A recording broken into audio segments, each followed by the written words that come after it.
नमस्कार, न्यूज़@1 में आपका स्वागत है और मैं हूं आपके साथ शीतल शर्मा। आपको बता दें, आज राज्यसभा के अंदर संविधान पर चर्चा हो रही है और ये 2 दिवसीय संविधान पर चर्चा होनी है। इससे पहले लोकसभा के अंदर भी संविधान पर चर्चा हुई है। तो चलिए आपको सीधे लिए चलते राज्यसभा में, जहां पर इस वक्त कार्यवाही जारी है और संविधान पर वहां पर चर्चा हो रही है। सीधी तस्वीर देखिए।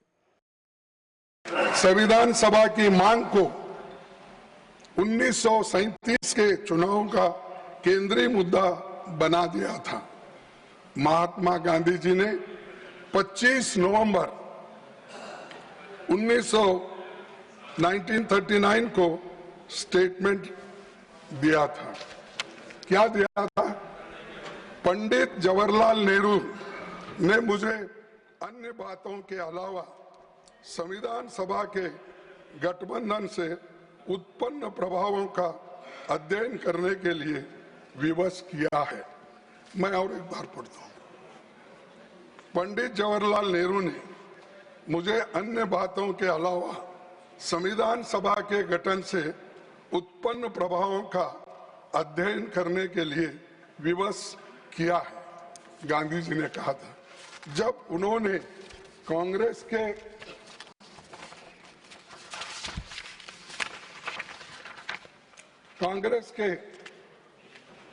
सभापति जी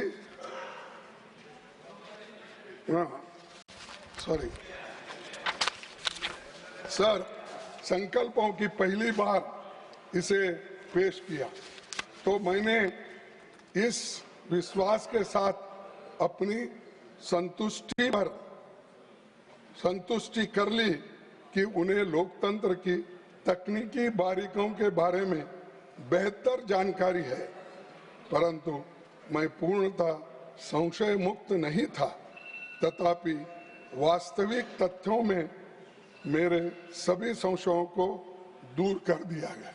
ये महात्मा गांधी जी पंडित जवाहरलाल नेहरू जी के बारे में और उस वक्त किस ढंग से संविधान बनाना और इसका किस तरीके से काम होगा, ये महात्मा गांधी जी ने स्वीकार किया जो पंडित जवाहरलाल नेहरू जी ने कहा था।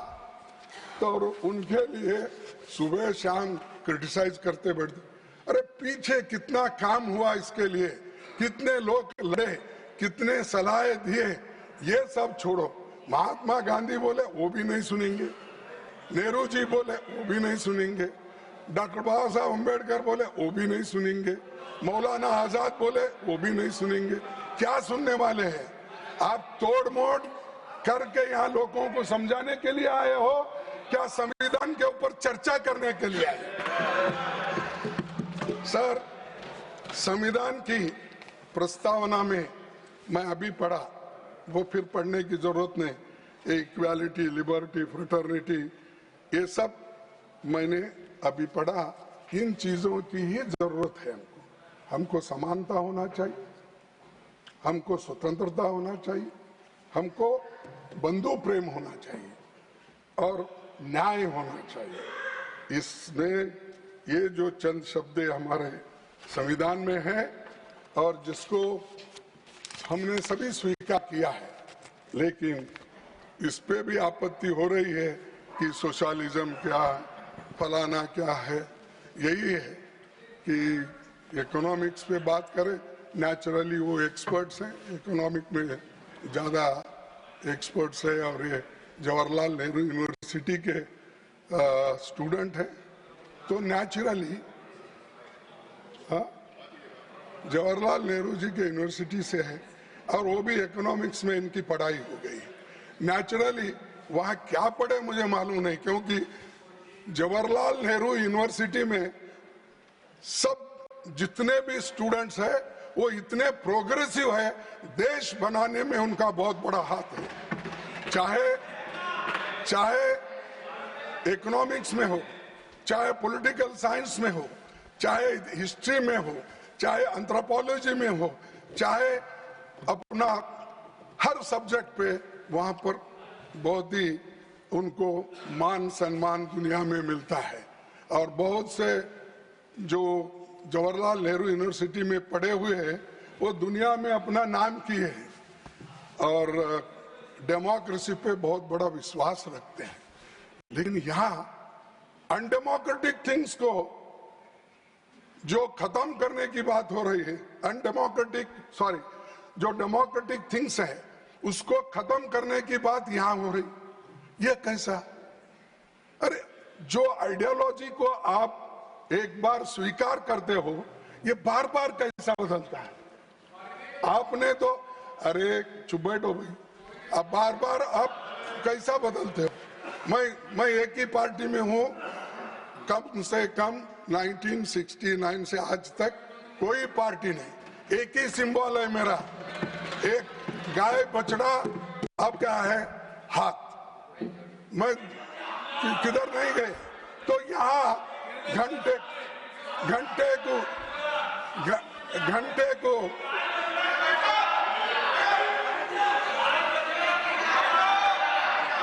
सर जरा इनको चुप रहने का भी बोलिए, क्योंकि मैं तो चुप बैठा था जब निर्मला सीतारामन जी बात कर रही थी। कुछ नहीं सर, पता नहीं कब ये हृदय परिवर्तन हुआ इनका, 224 के चुनावों के बाद हुआ क्या पहले ही हुआ था मुझे मालूम नहीं। आज जो कॉन्स्टिट्यूशन की अब जरा बात कर रहे हैं, अब अभी हुआ, कब हुआ मुझे मालूम नहीं, लेकिन कम से कम उनका हृदय परिवर्तन करने का काम इस देश की जनता ने 2024 के इलेक्शन में दिखाया। सर मैं और एक बात कहना चाहता हूं, पूरा देश जानता है 1949 में आरएसएस नेताओं ने भारत के संविधान का विरोध किया था, क्योंकि ये मनुस्मृति पर आधारित संविधान नहीं था। इस बारे में आरएसएस के मुखपत्र ऑर्गेनाइजर ने 30 नवंबर 1949 के अंक में विरोध करते हुए संपादकीय यानी एडिटोरियल में ये लिखा था, आप लोगों के मन में आज भी मनुस्मृति वो कायम है।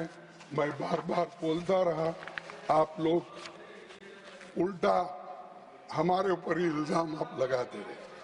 सर सभापति जी, न तो इन्होंने संविधान को स्वीकार किया, न तिरंगे झंडे को माना, इसीलिए पहली बार 26 जनवरी 2002 को कोर्ट के आदेश पर आरएसएस हेडक्वार्टर पर तिरंगा मजबूरी में फहराना पड़ा। सर तिरंगे झंडे को माना, इसीलिए पहली बार 26 जनवरी 2002 को आरएसएस हेडक्वार्टर पर तिरंगा मजबूरी में फहराना पड़ा, क्योंकि कोर्ट का आदेश था। चलिए कम से कम संविधान के वर्किंग पर चर्चा के लिए तो मान लिया आपने कि अब हम सभी लोग तिरंगे के नीचे ही काम करेंगे। सभापति जी, हमारा संविधान भारत के हर व्यक्ति को शक्तिशाली बनाता है, गरीब और कमजोरों की आवाज है, सत्ता का नैतिक मार्गदर्शक है, जाति, पंथ, लिंग या आर्थिक आधार पर भेदभाव करने की इसमें गुंजाइश नहीं है। लेकिन संविधान पर खतरा बना हुआ है, आने वाली पीढ़ियों के लिए इसे सहेज कर रखने के लिए हमें लगातार चौकन्ना रहना पड़ेगा, सतर्क रहना पड़ेगा, क्योंकि इनकी मंशा कब बदलती, क्या होती मालूम नहीं है। इसीलिए क्योंकि जो लोग 70 साल पहले अपनी पार्टी जो स्थापना की थी और अपना इनका जो मेन सपोर्टर है आरएसएस, ये सब लोग इसके खिलाफ बोलते गए, लेकिन कम से कम उनको अब देश के यानी सुरक्षित रखने का, एक रखने का अब बुद्धि देश के लोगों ने दिया। इसलिए मैं आपके तरफ से, आपके ओर से उनको भी धन्यवाद देता हूं, आपके बदलते हुए नीति को और जो सम्मान कॉन्स्टिट्यूशन को दे रहे हैं, सम्मान झंडे को दे रहे हैं, सम्मान देश के लोगों को दे रहे हैं और कॉन्स्टिट्यूंट असेंबली में जो बनाए हैं ये सारी चीजें, उनका भी याद आपको अब आ रहा है। इससे पहले उनको याद ही नहीं था, वो सब डूब गए थे। सर, मैं जब बहुत से शक्तिशाली देशों ने यूनिवर्सल अडल्ट फ्रेंचाइज नहीं था, महिलाओं को वोट का हक नहीं था, तब भारत में महिलाओं के समेत सभी को यूनिवर्सल अडल्ट फ्रेंचाइज का अधिकार अगर किसने दिया, वो कांग्रेस ने दिया, संविधान ने दिया। और ये संविधान अडल्ट फ्रेंचाइज, सर आपको तो मालूम है कि कितने देशों के, आप भी कॉन्स्टिट्यूशन पढ़े होंगे, बहुत से महिलाओं को, या ऑस्ट्रेलिया हो, अमेरिका हो, यूके हो, फ्रांस, वहां पर डेमोक्रेसी की बहुत बातें करते थे, लेकिन डेमोक्रेसी के साथ, संविधान के साथ उनको वोटिंग का पावर नहीं मिला था। ये एक ही देश ऐसा है जिस दिन हमारे को ये मिला, आजादी मिली, संविधान इंप्लीमेंटेशन हुआ, उस दिन से अडल्ट फ्रेंचाइज सबको मिला। गरीब, अमीर, कम से कम काम करने वाले लोग, मजदूर, किसान, सबको मिला। और ये किसकी देन है साहब? ये नेहरू जी की नहीं है, ये अंबेडकर की नहीं है, ये कॉन्स्टिट्यूंट असेंबली का नहीं है। और वहां पर जो कॉन्स्टिट्यूंट असेंबली में इनके मेंबर थे, वो सब चिल्लाते रहते थे। मैं पूरा वो डॉक्यूमेंट्री देखा हूं, आप भी देखिए, 10 घंटे का डॉक्यूमेंट्री है कॉन्स्टिट्यूंट असेंबली का। अगर आप देखेंगे तो आपको पता चलेगा कौन कौन क्या क्या किस उस वक्त बोले हैं, किस क्लॉज पे किसने क्या बात रखी है, किस आर्टिकल पे कितने बहस हो गए। जरा देखे तो मालूम होता है जे कामत जी क्या बोले और फलाना साहब ने क्या बोला और जनसंघ के हमारे नेता क्या बोले, ये सब उसमें मालूम होता है। तो इसीलिए आप जरा वो देख लीजिए, उनको दिखाइए, तो बहुत बड़ा, वो भी राज्यसभा की देन है क्योंकि वो डॉक्यूमेंट उन्होंने ही बनाया। और उसके बाद वो भी देखिए कि पंडित जवाहरलाल नेहरू जी का डिस्कवरी ऑफ इंडिया, वो भी एक 40 घंटे का है। तो वो भी एक बार देखे तो आपको मालूम होता है दुनिया में पहले कैसी थी, हिंदुस्तान कैसा था, बाद में हम किस ढंग से इतने सिविलाइज्ड होकर काम कर रहे हैं और क्या वो सामाजिक समानता थी, ये सारी चीजें उसमें आप देखेंगे। ऑर्गेनाइजर में 51-52 के चुनावों के दौरान यूनिवर्सल अडल्ट फ्रेंचाइज के खिलाफ लिखा गया। ये तो सही है ना? अच्छा, पंडित नेहरू ये बोले साहब, उन्होंने कहा अडल्ट फ्रेंचाइज के बारे में 51-52 को उन्होंने बोला, ये कहा, Pandit Nehru would live to confess the failure of universal adult franchise in India. Shall I read? Pandit Nehru would live to confess the failure of universal adult franchise in India. यानी universal adult franchise को, जो महिलाओं को voting मिलता था, जो शूद्रों को voting मिलता था, जो गरीब लोगों को मिलता था, इसके बारे में अपोज अगर कोई करे, वो आरएसएस के लोग करे, ये लोग जनसंघ के लोग करे, और आज हमको पाठ पढ़ाते हो। और मैं ये कहना चाहता हूं, और उन्होंने कहा कि ये सत्यानाश होने का खुद पंडित जवाहरलाल नेहरू जी देखेंगे। अरे आप सब अडल्ट फ्रेंचाइज में ही वोट देकर आए, दिए या नहीं? और आप ले रहे हैं वोट भी उसी के वजह से। तो मेरे को कहना ये है कि जो बातें आप अच्छी बातें पंडित जवाहरलाल नेहरू जी की थी और गांधी जी की थी और दूसरे नेताओं, वो सब छुपा छुपा के कट एंड पेस्ट, जो अच्छा लगता है वो पढ़े और यहाँ मैं जो हमारे प्रधानमंत्री जी वहाँ लोकसभा में जो कहे थे, मैं उनका भी पूरा स्पीच देखा, लेकिन वो टिप्पणी यहाँ नहीं करना। और राजनाथ सिंह जी का वो भी देखने के बाद मुझे ऐसे महसूस हुआ कि वो जो भी कोट वहां कर रहे थे, सब कोट जो कॉन्स्टिट्यूंट असेंबली में बाबा साहब अंबेडकर ने जो बोला था और दूसरे नेता वही कोट किए, इनकी दिल की बात बाहर नहीं आई। वो खुद इस संविधान को चाहते या नहीं चाहते, हमको क्रिटिसाइज करने के लिए, टीका करने के लिए कौन से पैराज, कौन से शब्द प्रयोग करना उतने उठा के वो बोलते गए। लेकिन आपने क्या किया वो बोला ही नहीं। आप देश के लिए क्या किया बोला नहीं। आप कितने बार जेल गए बोले नहीं। आप कितना पीड़ा देश के लिए आपने सहन किया ये कहा नहीं। अरे देश के लिए जो लोग लड़े नहीं, उनको आजादी का महत्व क्या मालूम है और संविधान का क्या मालूम है। जो पसीना बहाए, घर छोड़ के चले गए, विद्या अपूर्व करके रहे, और ऐसे लोग आज उनके बारे में, वो स्वर्गवासी होने के बाद आप उनकी बात करते हो।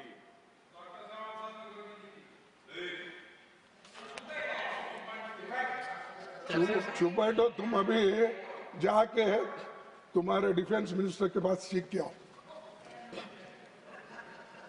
सर, आज हमको इंट्रोस्पेक्शन करना चाहिए। हमने क्या किया, क्या करना है, और जो वायदे हमने किए थे हमको बोले। वो प्राइम मिनिस्टर का स्पीच पढ़ा मैं, तो हमको सिखा रहे थे ये जुमले वाले हैं और ये झूठ बोलते हैं, ऐसा बोल के उन्होंने। अरे भाई, झूठे नंबर 1 तो आप ही है। 15 लाख दे तो बोले सर अभी इंतजार कर रहा है, नहीं मिल रहा है। हाँ, और वो लोगों को 2 करोड़ रोजगार देने का बात, वो झूठ है सच है। और किसानों को एमएसपी डबल करने का सर मिला। आपका मतलब असत्य, असत्य, झूठी डिलीटेड।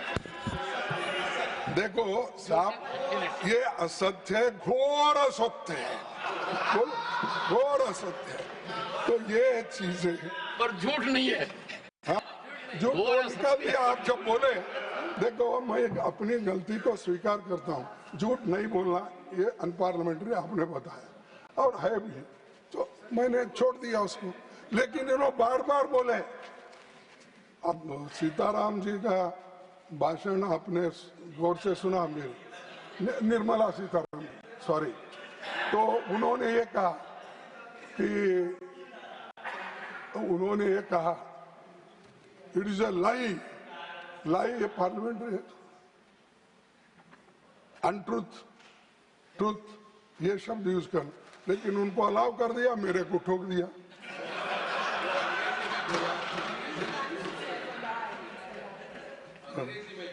सर,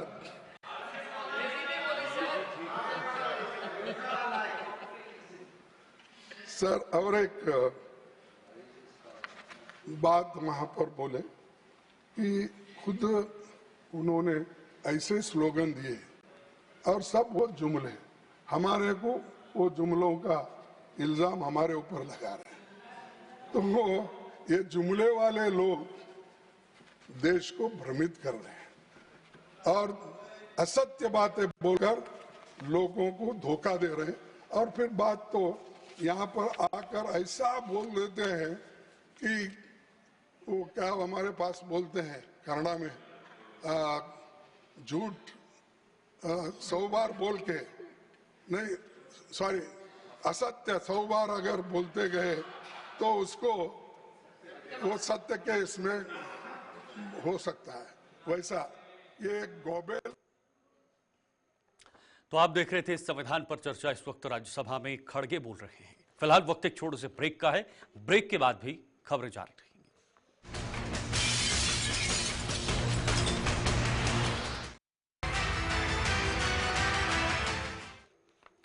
ब्रेक के बाद एक बार फिर से आप सभी का बहुत बहुत स्वागत है। आप देख रहे हैं हमारे खास पेशकश संभल में हर हर महादेव। जी हां, संभल में लगातार कार्रवाई जारी है, यानी वहां पर खुदाई हो रही है। संभल में मंदिर मिलने के बाद जो आसपास के कुएं थे उनको भी खोदा जा रहा है और कुएं खोदने के बाद वहां पर कई सारी चीजें मिली हैं। खंडित मूर्तियां भी मिलने का दावा किया जा रहा है। ये देखिए, ये खास रिपोर्ट आपको दिखाएंगे थोड़ी देर के बाद। हम आपको पूरी जानकारी इसको लेकर बताएंगे। लेकिन संभल में इस वक्त हर हर महादेव इसलिए भी है क्योंकि 46 सालों के बाद एक मंदिर को खोलने का यहां पर बात की जा रही है। यूपी के अंदर संभल में कुएं की खुदाई जारी है, उसको लगातार खोदा जा रहा है। कुएं की खुदाई के दौरान ये बड़ा खुलासा हुआ है। देखिए, अब रोज नए नए खुलासे आ रहे हैं। प्रशासन को कुएं की खुदाई में 3 मूर्तियां मिली हैं और इसमें मां पार्वती, गणेश और कार्तिकेय की मूर्तियां मिली हैं।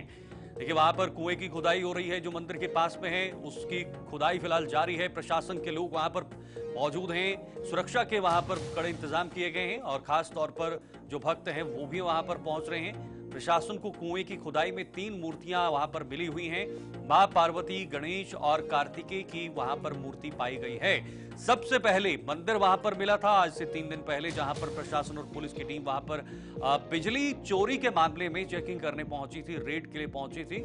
लेकिन जब वहां पर रेड के लिए पहुंचे तो वहां पर एक मंदिर पाया गया जो शिवजी और हनुमान मंदिर, एक हनुमान जी की वहां पर मूर्ति मिली, जो तस्वीरें इस वक्त आप अपने स्क्रीन पर देख रहे हैं। इसके साथ साथ वहां पर शिवलिंग मिला, इसके साथ नंदी बाबा का एक वहां पर आकार मिला और कुल मिलाकर ये एक प्रामाणिक तौर पर देखा जा रहा है कि वहां पर संभल में कुछ ही दिन पहले घटना हुई थी। एक मस्जिद की वहां पर सर्वे कराने की बात आ रही थी। वहां पे कहा जा रहा था कि इस मस्जिद के नीचे एक मंदिर है और मंदिर को तोड़कर मस्जिद बनाई गई है। लेकिन ये मंदिर जो यहाँ पर आए हैं ये अपने आप में बहुत कुछ बयां कर रहा है। ये एक बहुत बड़ा तर्क यहाँ कर निकलकर सामने आ सकता है। जब मूर्ति मिली उसके बाद वहां पर तुरंत जब ये मंदिर पाया गया तो वहां पर प्रशासन के लोग पहुंचे, बड़े बड़े अधिकारी पहुंचे, पुलिस की टीमें पहुंची और इसको अपनी निगरानी में ले लिया। फिर जाकर पंडितों को बुलाया। वहां पर जो डस्ट पॉल्यूशन था या जो अन्य चीजें थी, क्योंकि काफी देर से ये मंदिर बंद पड़ा था, और उस मंदिर को साफ किया गया और दूसरे दिन यानी कल के दिन पूजा अर्चना की गई। पूरे दिन वहां पर लोग आए। आज भी उसी तरह का दृश्य देखने को मिला। लेकिन फिलहाल प्रशासन की तरफ से एएसआई को चिट्ठी लिखी गई है, यानी आर्कियोलॉजिकल सर्वे ऑफ इंडिया को चिट्ठी लिखी गई है ताकि वहां पर सर्वे हो और बाकी अन्य चीजें भी निकलकर सामने आए। कुछ ग्राफिक्स के जरिए आपको कुछ अहम चीजें आपको समझाने की कोशिश करेंगे, क्योंकि संभल का मामला इस वक्त पूरे देश और दुनिया में नजर आ रहा है। और वही कि संभल में इस वक्त हर हर महादेव हो रहा है, वहां पर नारे गूंज रहे हैं। और ये जरा ग्राफिक्स आप देखिए, संभल में हर हर महादेव, यानी संभल में एक और बड़ा खुलासा हुआ है। 3 दिनों के अंदर कुछ बड़े खुलासे हो रहे हैं और रोज कुछ न कुछ नए खुलासे होते हुए नजर आ रहे हैं। कुएं की खुदाई के दौरान वहां पर मूर्तियां मिलने की बात कही गई है, उसके वीडियोस भी सामने आए हैं, हमने आपको दिखाया भी। 3 खंडित मूर्तियां मिलने से हड़कंप मचा है, क्योंकि मूर्तियां मिली हैं और ये कुएं में मिली हैं। मां पार्वती, गणेश और कार्तिकेय की मूर्तियां वहां पर मिलने की बात बताई जा रही है। ये मूर्तियां मिलने के बाद अब हलचल और भी ज्यादा तेज हो गई है। मां पार्वती, गणेश और कार्तिकेय की मूर्तियां जो मिली हैं उसके बाद चर्चाएं और भी तेज हो गई हैं। हर जगह ये चर्चा हो रही है कि क्या वाकई में वहां पर कुछ ऐसा हुआ था। ऐसा माना जा रहा है क्योंकि मंदिर जब वहां पर मिला हुआ है तो ये बताया जा रहा है कि 46 साल के बाद ये मंदिर मिला है और इसको खोला गया है। 46 साल पहले वहां की क्या स्थिति थी, लोग किस तरह से रहते थे, कौन लोग रहते थे, और वो मंदिर की पूजा वहां पर पूजन अर्चन कौन करता था, फिर वो वहां से चले क्यों गए, आज तक ये मंदिर बंद क्यों रहा, बहुत सारे सवाल खड़े होते हैं। अभी जो है कुएं से प्राप्त हुई है, 15 से 20 फुट कुआं खुद चुका है। उसके बाद ये मूर्ति अभी इसमें से निकली जो कि खंडित है। इसका ऊपर से सिर जो है चेहरा टूटा हुआ है। कौन सी प्रतिमा की पार्वती जी की मूर्ति प्रतीत होती है। इसका सौंदर्यीकरण करेंगे और हम तो चाहते हैं कि पूरे समाज के सहयोग से सौंदर्यीकरण हो, तो लोग चाहते भी हैं, तो मंदिर को मूल स्वरूप में लाएंगे। अतिक्रमण अभी भी है सर, हम देख रहे हैं। तीर्थ है संभल के अंदर, ये पूरा ब्यौरा प्रशासन के पास है, इतिहास से लिया गया है, ग्रंथों से लिया गया है, और यहाँ के जो पूर्वज है उन्होंने भी बताया कि यहाँ 68 तीर्थ, 52 सराय और 19 कूप है। बारी बारी से सबकी जांच होगी। जहां अतिक्रमण है, बुलडोजर के माध्यम से, प्रशासन की सूचना के माध्यम से, या जो लोग खुद हटा लेंगे वो ठीक है, वरना बुलडोजर के माध्यम से इस अतिक्रमण को हटाया जाएगा। पूरी जांच होगी। एएसआई की रिपोर्ट के बाद प्रशासन का और तगड़ा एक्शन होगा। ठीक है, बहुत बहुत शुक्रिया आपका विजेंद्र, इस जानकारी के लिए, और बहुत बहुत धन्यवाद आपका। आप वहां पर लगातार डटे हुए हैं। देखिए, संभल मुद्दे पर यूपी विधानसभा में पारा हाई हो चुका है, क्योंकि आज से सत्र शुरू हुआ है। संभल और बहराइच मुद्दे पर विपक्ष सरकार पर हमलावर हो चुका है। सदन के बाहर और अंदर जमकर हंगामा किया। विपक्षी विधायकों ने विधानसभा में नारेबाजी की और ये मुद्दा सरकार के सामने रखा।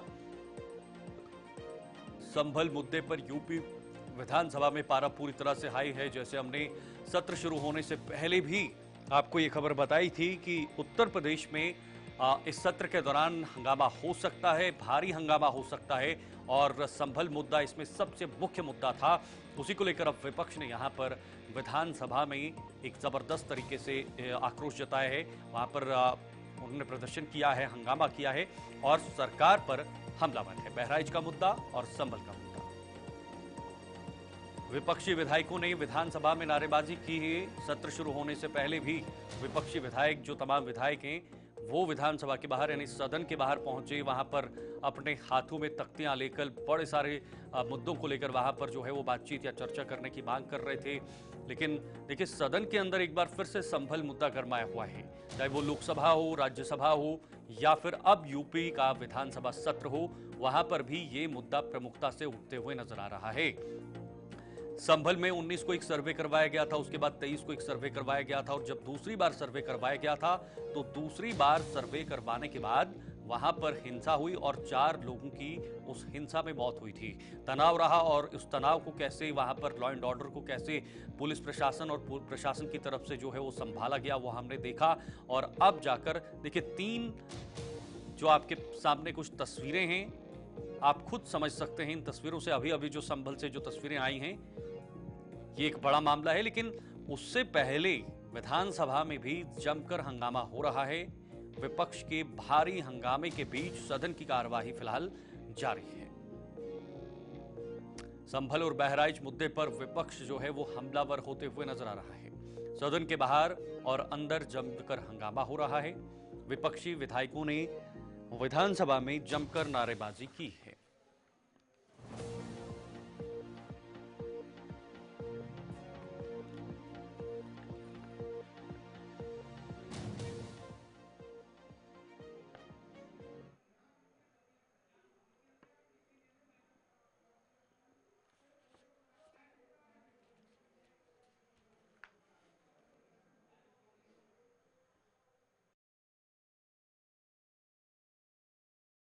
लखनऊ का त्रिस्तरीय पंचायती राज संस्थाओं का वार्षिक प्रतिवेदन वर्ष 2018-2019 भाग 1, भाग 2, भाग 3 एवं भाग 4 को उत्तर प्रदेश पंचायत राज 17वां संशोधन नियमावली 211 के नियम 186 एवं उत्तर प्रदेश जिला पंचायत तथा क्षेत्र पंचायत बजट तथा सामान्य लेखा 6वां संशोधन नियमावली 2011 के नियम 176 के अधीन विलंब के कारणों के सहित सदन के पटल पर रखता हूँ।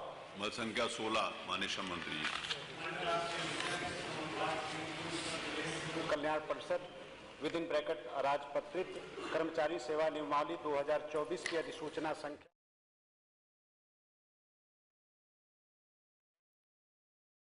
तस्वीरें आपने देखी, लेकिन सत्र जोरदार हंगामेदार रहा है। अब आपको सीधे लिए चलते राजधानी दिल्ली, जहां पर इस वक्त दिल्ली की मुख्यमंत्री आतिशी प्रेस कॉन्फ्रेंस कर रही है। सुनिए। छीन लिया। भारतीय जनता पार्टी की झुग्गी वालों के प्रति तीसरी सच्चाई। कल प्रधानमंत्री नरेंद्र मोदी जी पूसा इंस्टीट्यूट एक विजिट के लिए गए। उसके रास्ते में, जैसे दिल्ली में कई जगह हैं, कुछ झुग्गियां पड़ी। भारतीय जनता पार्टी की केंद्र सरकार ने क्या किया? उन्होंने उन झुग्गियों को कपड़े से ढक दिया कि कोई उन्हें देख ना पाए। आप याद कीजिए, भारतीय जनता पार्टी ने G20 के समय भी यही किया था। झुग्गियों को ढक दिया था, पुलिस वाले बाहर खड़े कर दिए थे कि झुग्गी के लोग अपने घरों से बाहर ना आ पाए। यह है भारतीय जनता पार्टी की सच्चाई। वो झुग्गी में रहने वाले हमारे भाइयों और बहनों को अछूत मानते हैं, गंदा मानते हैं और उनको कहीं पे भी अपने आसपास दिखने भी नहीं देना चाहते। इसीलिए बहुत जरूरी है कि हमारे झुग्गी में रहने वाले भाई बहन भारतीय जनता पार्टी के बहकावे में ना आए। कल शाम को पीरागढ़ी कैंप में भारतीय जनता पार्टी वाले आए थे। 10 ट्रक भरकर सलवार, कमीज, शॉल लेके आए थे महिलाओं को बांटने के लिए। अभी वो पैसा भी लेकर आएंगे, वो पैसा भी बांटेंगे, वो बहुत कुछ और बांटेंगे। मैं दिल्ली की झुग्गियों में रहने वाले अपने भाइयों और बहनों को कहना चाहती हूं कि वो सलवार कमीज बांटे तो आप सलवार कमीज ले लो, वो शॉल बांटे तो आप शॉल ले लो, वो पैसे बांटे तो आप पैसे ले लो, लेकिन उनको वोट मत देना। उनको वोट मत देना, क्योंकि एक सलवार कमीज से, एक शॉल से, 500 रुपए से 5 साल का गुजारा नहीं चलता है। 5 साल का गुजारा अगर चलता है तो वो अरविंद केजरीवाल जी के कामों से चलता है। 5 साल का गुजारा अगर चलता है तो वो अरविंद केजरीवाल की फ्री बिजली से चलता है। 5 साल का गुजारा अगर चलता है तो वो जो झुग्गियों में घर घर फ्री पानी अरविंद केजरीवाल देते हैं उससे चलता है। 5 साल का गुजारा आपके बच्चों की सरकारी स्कूल में अच्छी शिक्षा से चलता है। 5 साल का गुजारा मोहल्ला क्लिनिक में, अस्पताल में फ्री इलाज से चलता है। 5 साल का गुजारा महिलाओं की फ्री बस यात्रा से चला है और 5 साल का गुजारा आपके यहां रहने वाली हर महिला को जो 2100 रुपए अरविंद केजरीवाल जी देने वाले हैं उससे चलेगा। अगर दिल्ली में कोई एक नेता है जिसने हमेशा झुग्गी में रहने वाले अपने भाइयों बहनों के बारे में सोचा है, उनकी जिंदगी को बेहतर बनाने के लिए सोचा है, तो वो नेता अरविंद केजरीवाल हैं। तो मैं झुग्गी में रहने वाले अपने भाइयों बहनों को ये कहना चाहूंगी। आम आदमी पार्टी के और साथ खास तौर पर दिल्ली के मुख्यमंत्री आतिशी की ये प्रेस कॉन्फ्रेंस आप देख रहे थे। झुग्गी झोंपड़ी को लेकर उन्होंने सरकार को जमकर घेरा है और उन्होंने कहा है कि आप कुछ लेना चाहते हो तो ले लो, वो बांटेंगे, लेकिन वोट आप सिर्फ आम आदमी पार्टी को दीजिए। वक्त एक ब्रेक का है, लेकिन ब्रेक के बाद भी खबरों का सिलसिला जारी रहेगा।